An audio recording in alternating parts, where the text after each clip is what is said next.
কিছু রেসিপি থাকে যেগুলোর কোনো ক্যাপশন লাগে না। ঠিক বর্তমানে এরকমই একটা ভাইরাল রেসিপি চলছে, যেটা বিফ দিয়ে কিংবা মাটন দিয়ে করা হয়। রেসিপিটা খুবই ইউনিক এবং খুবই সাধারণ। জাস্ট একটু ভালো করে যদি খেয়াল করেন, রেসিপিটা আপনাদের অনেক ভালো লাগবে এবং বাসায় এটা খুব সহজেই বানাতে পারবেন। এই রেসিপিটাতে 3টা খুবই গুরুত্বপূর্ণ উপাদান আছে এবং প্রত্যেকটা উপাদানেরই আলাদা আলাদা বৈশিষ্ট্য আছে। তো এর ভিতরে অন্যতম হচ্ছে এর মাংসটা। আমি একটু দেখাবো আপনাদের। দেখুন, আমি এখানে 1 কেজি বিফ নিয়েছি, আর আমি বাজার থেকে এরকম আস্ত একটা সলিড মাংস নিয়ে আসছি। এটা আপনাদের দেখানোর জন্য। যে জিনিসটাতে অবশ্যই গুরুত্ব দিতে হবে সেটা হচ্ছে এর আঁশগুলো। এই রেসিপিটাতে মাংসটা আঁশযুক্ত হতে হবে এবং মাংসের সাইজটা কেমন হবে সেটাও একটু দেখাবো। দ্যাটস ওয়াই আমি এটা কেটে নিয়ে আসিনি, আপনাদের দেখাচ্ছি। প্রথমে এর আঁশ বরাবর মাংসটা কেটে নিতে হবে।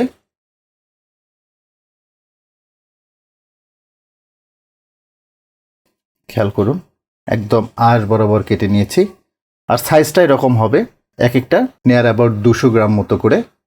আপনারা যদি বাজার থেকে মাংস কেটে নিয়ে আসেন, তাহলে কসাইকে বললেই হবে যে মাংসের সাইজটা নিয়ার অ্যাবাউট 200 গ্রাম করে হবে এরকম। আপনারা যতটুকু দিয়ে করতে চান, যদি আধা কেজি নেন তাহলে 2 থেকে 3 টুকরো, আর 1 কেজি হলে মোটামুটি 5 টুকরো হলেই হবে। আর এটাতে হাড় চর্বি না থাকাই বেটার।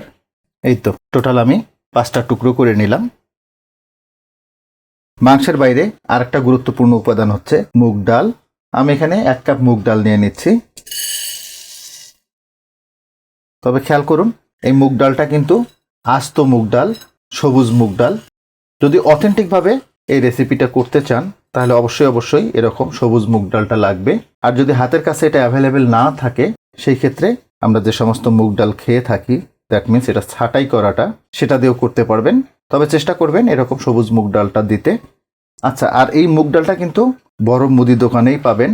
আর সর্বশেষ গুরুত্বপূর্ণ উপাদানটা হচ্ছে চাল, এরকম মোটা চাল। টোটাল 3 কাপ চাল দিয়ে দিলাম। আচ্ছা, এবার একটু রেশিওটা বলি। আমি 3 কাপ চাল নিয়েছি, আস্ত মুগ ডাল নিয়েছি 1 কাপ, টোটাল 4 কাপ, আর মাংস নিয়েছি 1 কেজি। দ্যাট মিনস মাংসের সাথে চাল ডালের রেশিওটা হচ্ছে 1:1। আপনারা এই রেশিওতে কমিয়ে কিংবা বাড়িয়ে নিতে পারবেন। এই চাল ডালগুলোকে ভালো করে ধুয়ে নিয়ে দেন এটাকে 15-20 মিনিট পানিতে ভিজিয়ে রাখবো। এরপর পানিটা খুব সুন্দর করে ঝরিয়ে নিব। চলে আসলাম মূল রেসিপিতে। চুলায় একটা প্যান বসিয়েছি। প্যানটা একটু বড় সাইজের নিতে হবে। প্যানটাতে সেই কেটে রাখা মাংসগুলো দিয়ে দিচ্ছি। 3টা পেঁয়াজ এভাবে ফালি করে নিয়েছি। মিডিয়াম সাইজের 4টা টমেটো এভাবে ফালি করে নিয়েছি। 2 টেবিল চামচ আদা বাটা, 2 টেবিল চামচ রসুন বাটা, শুকনা মরিচের গুঁড়া দিচ্ছি 2 টেবিল চামচ মতো দিলাম।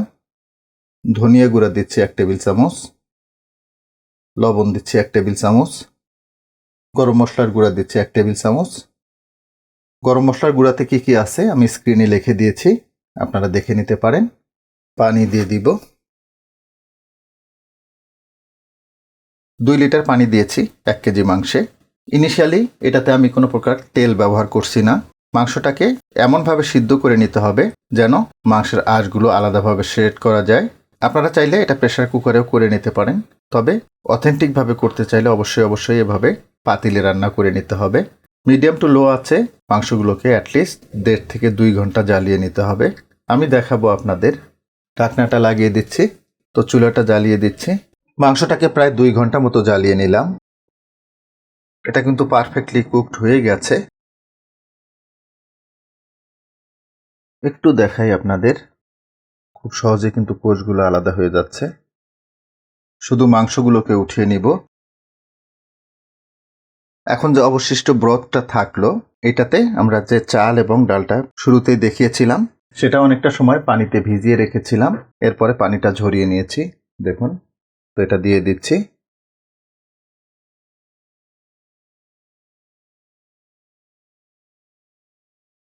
রাইসটার জন্য লবণ দিয়ে দিব, প্রায় 1.5 টেবিল চামচ মতো দিলাম। 8-10টা কাঁচা মরিচ। হলুদের গুঁড়া দিব, প্রায় 1.5 টেবিল চামচ মতো হলুদের গুঁড়া দিয়ে দিলাম। মাংসটাকে সিদ্ধ করে নেওয়ার জন্য 2 লিটার পানি দিয়েছিলাম, এখানে আরও পানি দিয়ে দিতে হবে।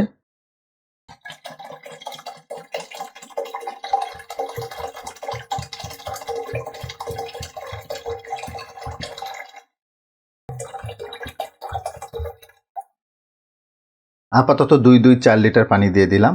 পানিটা আরও লাগবে, প্রয়োজন অনুযায়ী আমরা গরম পানি অ্যাড করব, দেখাবো আপনাদের। তো রাইসটা হতে থাক, এরই ফাঁকে আমরা মাংসটাকে একটু শ্রেড করে নিব। চাল ডালগুলোকে 20-25 মিনিট মতো রান্না করে নিলাম।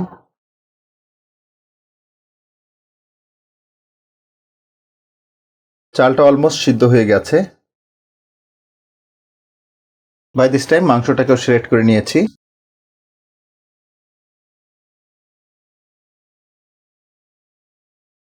এটাতে আরও অলমোস্ট 2 লিটার গরম পানি লাগবে। তো এটা রান্নাটা হতে থাক, আমরা গরম পানিটা করে ফেলি। মিডিয়াম হিটে খিচুড়িটাকে প্রায় 40 মিনিট মতো রান্না করে নিয়েছি। দেখুন এটা অলমোস্ট হয়ে গেছে। 1 কেজি চাল ডাল এবং 1 কেজি মাংসের জন্য 3 গুণ পানি লাগবে, দ্যাট মিন্স প্রায় 6 লিটার মতো। তো শুরুতে আমরা 4 লিটার ব্যবহার করেছি, এরপরে অফ ক্যামেরায় আরও 2 লিটার আমি গরম পানি দিয়েছিলাম। এখন যেটা করতে হবে, একটা ডাল ঘোটনা দিয়ে খিচুড়িটাকে একটু আধ ভাঙা করে নিতে হবে।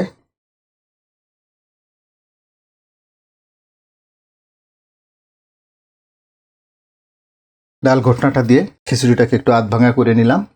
উপর দিয়ে কিছু বেরেস্তা দিয়ে দিব, চিলি ফ্লেক্স দিয়ে দিব,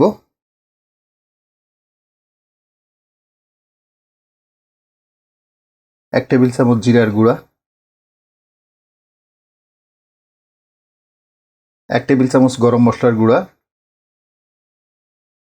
এখন এটাতে একটা বাগার দিতে হবে। এই খিচুড়িটাতে যেহেতু আমরা এখন পর্যন্ত কোনো প্রকার তেল ব্যবহার করিনি, আর এর জন্যই এটাতে তেলটা একটু বেশি লাগবে। আমি প্রায় 150 ml মতো ঘি দিয়ে দিলাম। ঘিটাকে গরম করে নিতে হবে।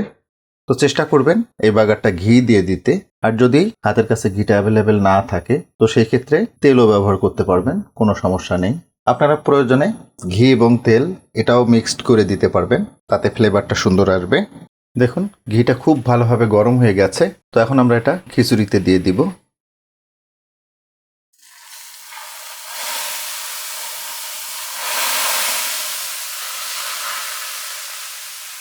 এর বাগারের সিস্টেমটাও ভিন্ন, নিশ্চয়ই খেয়াল করেছেন।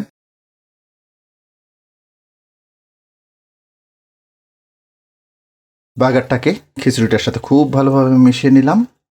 দেখুন কতটা স্টিকি ভাব চলে আসছে, দেখুন কতটা আশ হয়ে গেছে। আশা করব পাকিস্তানের ভাইরাল এই খিচুড়ির রেসিপিটা আপনাদের অনেক ভালো লাগবে, আর ভালো লাগলে কিন্তু আমার সার্থকতা। তো আজকে এ পর্যন্তই। আল্লাহ হাফেজ।